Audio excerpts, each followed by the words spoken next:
elementary friends. Thanks so much for joining us today. Hey, it's summer. Happy summer, friends. We've got a couple of announcements for you from fun things coming up. Next week, we're having a picnic in the park right after church. We hope to see you there. There's going to be fun, food, friends, games. It's right after church, super easy. You can bring your own lunch, get lunch there. We hope to see you there. Ooh, our second announcement is that camp is coming up. This is the last week to sign up for camp. If you're interested, talk to your grown-up. If they have questions, they can talk to me or Kaylee. We hope to see you there for that. Hey, but it's summer, and we have a new big idea for the whole summer. It's live it out, which means with Jesus, we can help change the world. Let's get to it.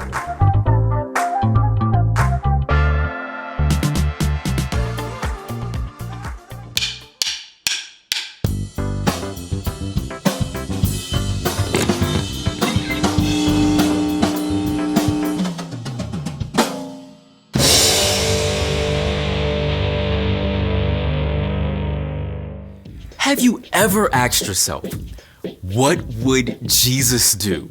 It's a question people have been asking for 2,000 years, and it's every bit as important now as it was then. So, what would Jesus do? Well, we don't have to guess. Jesus showed us and told us himself. Love God, love others. So, when your brother is sad, you can love by listening and encouraging. When your friends argue, you can love by not taking sides and helping to make peace. But living like Jesus is hard if you're not spending time with Jesus. You can read or listen to stories of Jesus in the Gospels, Matthew, Mark, Luke, and John, all about the things Jesus said and did. You can also talk with Jesus, just like a friend. Tell him what you're excited about or what's worrying you. Ask for his help and wisdom. Jesus might bring a verse or picture to your mind or a sense of peace in your heart. The more time you spend with Jesus, the more you can become like Jesus. Then God can work through you to change the world around you. That's why loving like Jesus is an amazing way to worship God with your life. Because worship is about more than just singing loud. It's all about living loud. Come on, campers, let's get a move on. Welcome to Story Lab. This week, we're taking a look at the story of someone we want to follow really closely. Come on, let's go! Early snack break? Told me to bring a banana. Oh.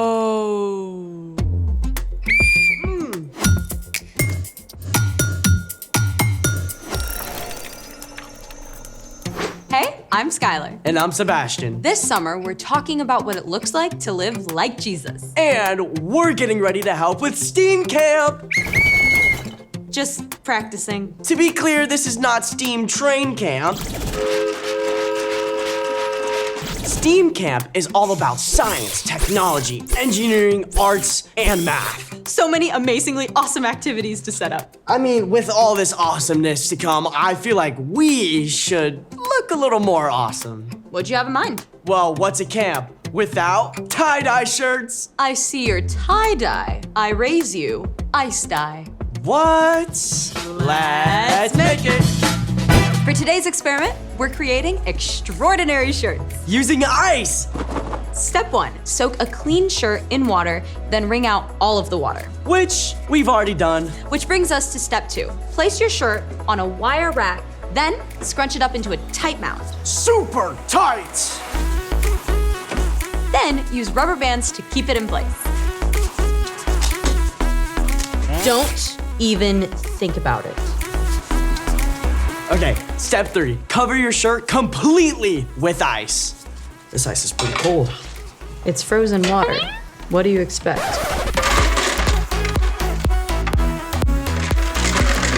Now is the fun part. Step 4, sprinkle different colored dyes over the ice in any pattern you want. But unless you want a muddy looking shirt, try not to layer colors. Like blue and orange. Or purple and yellow.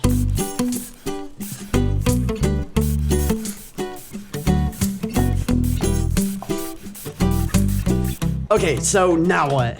Step 5, set the shirt over a tub and let the ice melt. As it melts, it will transfer the dye to the shirt in really cool patterns. All the excitement of watching paint dry. If the ice melts fast, then the shirt needs to be sealed in a plastic bag for about 6 to 8 hours. Hours? Well, I guess that gives us plenty of time for The story before the story. Today we're in the book of Philippians. the Apostle Paul visited Philippi following a vision from God. There, Paul started a brand new church. Paul and his friend Silas were thrown into prison for talking about Jesus, but freed after God sent an earthquake.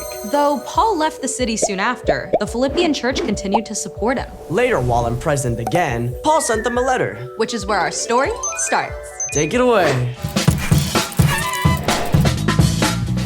Hey everyone, I'm Padma. Paul wrote his letter to the Philippians because he had a deep desire to see them become even more like Jesus. Paul gave the Philippians this incredible wisdom for how to treat each other. As you deal with one another, you should think and act as Jesus did. As you deal with one another, you should think and act as Jesus did. Wow. Paul said that our work is to think what Jesus would think and do what Jesus would do. I mean, where do we even start with such an epic quest? Paul went on to explain. In his very nature, he was God. Jesus was equal with God, but Jesus didn't take advantage of that fact. Instead, he made himself nothing. He did this by taking on the nature of a servant. He was made just like human beings. He appeared as a man. Think about it. Jesus is God's son. And with every bit of God's power, God created everything from the farthest galaxies to the tiniest microbe, all through Jesus. Paul wrote in Colossians that Jesus actually holds everything together. Mind blown. But Jesus chose to set all of that aside to take on the limits of a human being. He chose to walk hundreds of miles from town to town on his own sore feet. Jesus chose to get hungry and thirsty, to become exhausted after long days of clamoring crowds, to be misunderstood and face ridicule. Jesus humbled himself. He put others, everyone, ahead of his own needs and wants. Paul wrote, He was humble and obeyed God completely. He did this even though it led to his death. Even worse, he died on a cross. Jesus gave up his own life to take the consequences of our sin, of the wrong things that we've done. And when Jesus returned to life, he made it possible for us to be restored to relationship and live forever with God. Whew! With all of that in mind, living like Jesus can seem, well, impossible. You promise yourself that today is the day you won't fight with your sibling, but then, I can't believe you did that. yeah, we all know how that goes. But here's the amazing thing. God knows that we can't just try harder and automatically and think and act like Jesus. Learning to live like Jesus takes a lifetime, but you can start or restart the journey anytime. The first step is simply to choose to follow Jesus, to tell God that you want to turn away from living for yourself and start living like Jesus. But you can't live like Jesus until you know Jesus. That means spending time with him. The best place to start is by discovering the amazing things Jesus did. You can read or listen to the stories of Jesus' life in the Gospels, Matthew, Mark, Luke, and John. You can also spend time with Jesus simply by taking a few minutes each day to sit quietly, breathe deep, and ask Jesus to be with you and talk with you. You probably won't hear an out loud voice, but Jesus may give you a sense of peace or a picture or even a verse or phrase. Not sure if what you just heard is Jesus? Well, if it's wiser or kinder than what you would usually do, it's probably Jesus. You can also spend time with Jesus when you gather with friends who love him too. Jesus said that when people are gathered together, talking and thinking about him, he's there in a special way. When you spend time with Jesus, you won't have to try harder to act like him. Instead, Over time, you will become more and more like Jesus on the inside. As you allow God's Spirit to work through you, it will become easier and more natural to act like Jesus as you respond to others. You'll become more peaceful, encouraging, accepting, forgiving, and caring. And little by little, you'll start to live like Jesus, just as Paul reminded the Philippians. As you deal with one another, you should think and act as Jesus did. The end. That totally reminds me of this bracelet my mom had back in high school. WWJD? It stands for, what would Jesus do? Well, it may be old school, but it's not a bad place to start. So, what's our part in the story? Our part is super simple, but definitely not super easy. Live like Jesus. So, what would Jesus do? The answer to that question is always love God and love others. But that can look different in every situation. That's true. That's why it's so important for us to start by getting to know Jesus and spending time with him. You know what happens when you start hanging out with someone a lot? Oh, you start to say the same stuff. You might start to like the same things or even get the same ideas. Exactly.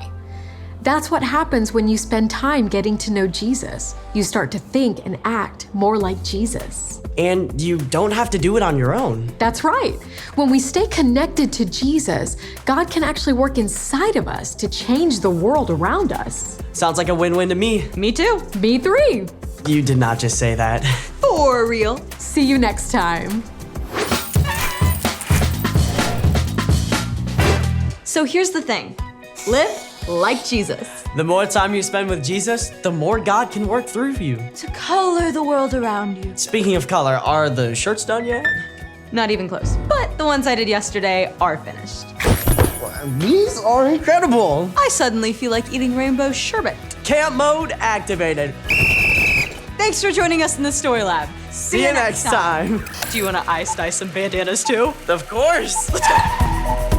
Thanks so much for joining us, friends. We can't wait to catch you next week for more fun.